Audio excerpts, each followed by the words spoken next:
Hello again everybody. Well, it's a pretty cold day here. We've had some snow overnight and it's only just above freezing really, so terrible conditions for airbrushing, but I haven't done any for several days, so need to sort of keep up the practice really, despite the terrible conditions.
So there you go, that's my first attempt at what's supposed to be a riveted metal plate finish.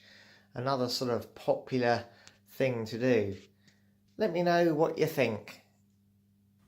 Well, that's all for now. If you enjoyed it, press like. Subscribe if you want to see some more. And ring the bell to be notified when we upload something new.